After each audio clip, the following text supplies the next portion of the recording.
አብዛኞቹ ወንዶች ሴቶችን ስለመሳብ ፈጽሞ የማያውቁትን እጅግ በጣም ያልተለመዱ ሚስጥሮችን ልታገኝ ነው። ይሄን ቪዲዮ አይተ ስትጨርስ እንዴት ሴቶችን እንደምታናግር፣ እንዴት ወደ አእምሯቸው ውስጥ እንደምትገባና በሚቀጥለው ጊዜ አንተን ለማየት ወይም አንተን ለመስማት በጉጉት እንዲጠብቁ እንዴት እንደምታደርግ በትክክል እንደምታውቅ አረጋግጥልሃለሁ። ለሳቢሳ ሚዲያ አዲስ ከሆንክ ሰብስክራይብ አድርግና ከኔ ጋር ቆይ። እንዲሁም ደግሞ የምክር አገልግሎት የምትፈልጉ ካላችሁ በ0964732036 ላይ ቀጥታ መስመር እንዲሁም በቴሌግራም ማግኘት ትችላላችሁ። መልካም ቆይታ።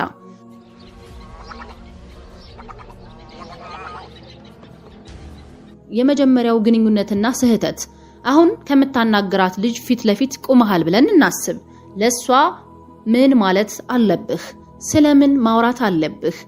እና ንግግራችሁ እንዴት ያለ ችግር እንዲቀጥል ማድረግ ትችላለህ? አንዲትን ሴት ማናገር ስትጀምር ልትሰራው የምትችለው የመጀመሪያው ስህተት ይሄ ነው። ከሷ ጋር ስታወራ ስለ ንግግሩ ርዕስ ወይም እንዴት እንደምትናገር ከመጠን በላይ አታስብ። ይሄ በጣም ትልቅ ገዳይ ስለሆነ ወደ ዝርዝር ጉዳዩ ከመግባታችን በፊት መጀመሪያ በዚህ ላይ ያለህን አመለካከት እንድትቀይር ፈልጋለሁ።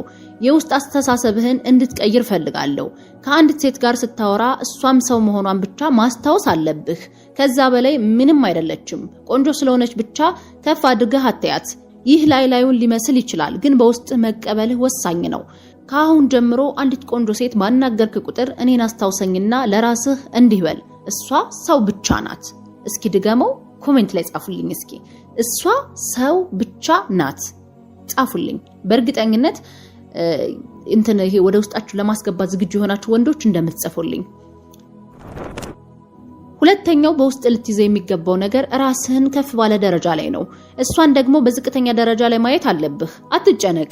ይሄን እንዴት ማድረግ እንደምትችል በኋላ በዝርዝር እገልጽልሃለሁ። አሁን ግን ዝም ብለህ ስማኝ። አሁን ከአንድ ሴት ጋር ስታወራ የእሷ ንዑስ አእምሮ ፍቅርን የሚቆጣጠረውና ትክክለኛውን ወንድ የሚፈልገው ተፈጥሯዊ ስሜት ለእሷ ትክክለኛ ሰው መሆንህን ወይም አለመሆንህን እየገመገምክ ነው። ሴቶች በሚሰማቸው ስሜት የሚሳቡ ስሜታዊ ፍጥሯን መሆናቸውን ታውቃለህ። መሳብ ሴቶች በወንዶች ለሚታዩ የተወሰኑ ጸባዮች የሚሰጡት ንዑስ አእምሯዊ ምላሽ ነው። ስለዚህ መሳብን ለመቀስቀስ እነዚህን ጸባዮች በባህሪ ውስጥ ማካተት አለብህ። ይህንን የሴት አእምሮ ንዑስ ክፍል እንደ ራዳር አድርገህ እንድታስበው እፈልጋለሁ። ማውራት ስትጀምር ይበራል እና ለሷ ተስማሚ መሆንህን ለማየት እስካን ያደርግሃል። ይህ ራዳር ከንቁ አእምሮ የተለየ ነው። ይሄ ማለት ይህ ራዳር አንተን ከፈለገ ንቁ አእምሮዋ አይሆንም ማለት አይችልም። ለዛ ነው ብዙ ሴቶች በደል በሚደርስባቸውና በሚያታልላቸው በዛው መጥፎ ሰው ላይ የሚወድቁት። የአካል ቋንቋ መርሆች። አብዛኛው ሰው ስለሚዘነጋው ቀላል ነገር እንጀምር። የአካል ቋንቋ ነው። አንዳንዶች እጅህን ኪስ ውስጥ አታስገባ ይላሉ። አሁን እንድታደርግ የምፈልገው የመጀመሪያው ነገር ይሄንን ሁሉ መርሳት ነው። ይሄ ሁሉ ትርጉም የለሽ ነውና ምንም አይረዳህም። የአካል ቋንቋን በተመለከተ 3 ዋና ዋና ነጥቦች ላይ ትኩረት እንድታደርግ እፈልጋለሁ። ብዙ ወንዶች የሚሰሩት ስህተት ወደ ልጅቷ መጠጋት ነው። ይሄ እሷን ያስቀይማታል። ምክንያቱም በንዑስ አእምሯ ውስጥ ላንተ በጣም እንደፈለካት ምልክት እየሰጣሃት ነው። ይልቁንስ ከእሷ ራቅ ብለህ ማውራትን ልማድ አድርግ። ይሄ የመጀመሪያው ነጥብ ነው። ጥሎ የመሄድ ጥበብ። ሁለተኛው ነጥብ እሷ አንተ የማትስማማበትን ነገር ስትናገር ጥላ መሄድ መጀመር ነው።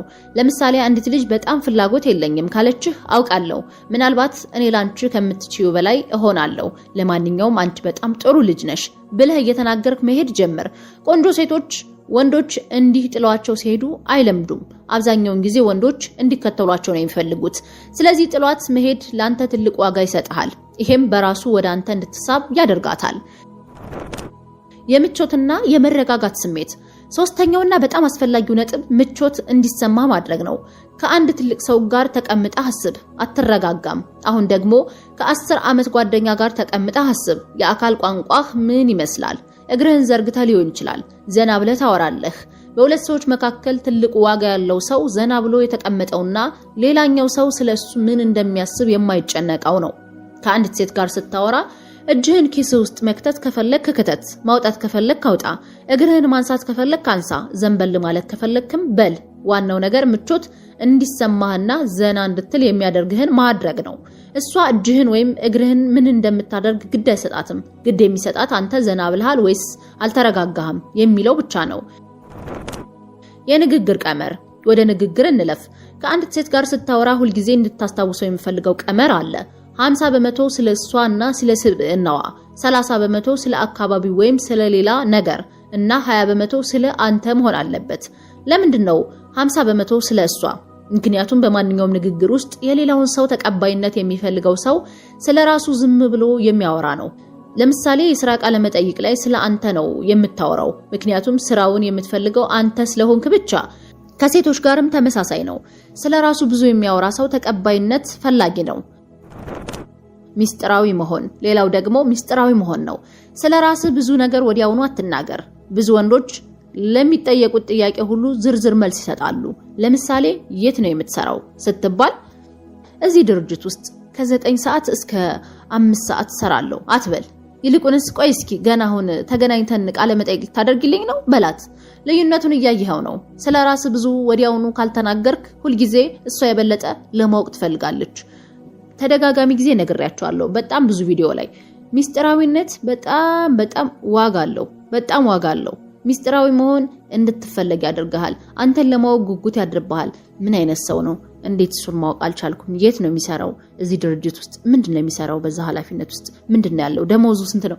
ግን አንዳንድ ወንዶች ገና የት ነው የምሰራው? እንደዚህ ቢሮ ነው የምሰራው፣ ከዚህ ሰዓት እስከ ሰዓት እሰራለሁ፣ ደሞዜም 20 ሺህ ብር ይከፈለኛል ወይ 9 ሺህ ብር ይከፈለኛል፣ እንደዚህ ነው የኔ መስሪያ ቤት ይሄ ነው የኔ ይመስላል።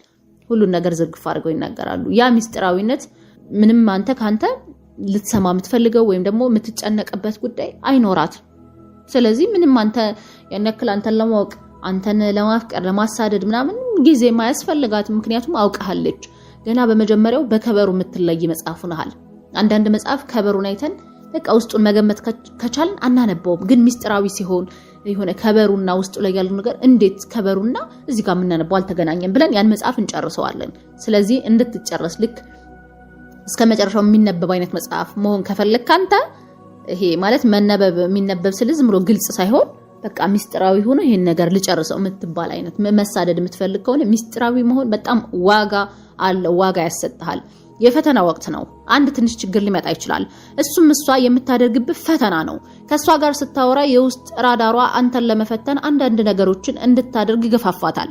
እነዚህ ፈተናዎች ሲመጡ ብዙ ወንዶች ይደነግጣሉ፣ ትኩረታቸውንም ያጣሉ። አንዲት ፈተና ብቻ አንተን እንድታደናግጥህ ልታደርግህ ትችላለች፣ ወይም እውነተኛ እንዳልሆንክ እንድትጠራጠር ታደርግሃለች። አትጨነቅ፣ ለእያንዳንዱ ችግር መፍትሄ አለ። በሚቀጥሉት ክፍሎች ስለ ፈተናዎች የምናወራ ይሆናል።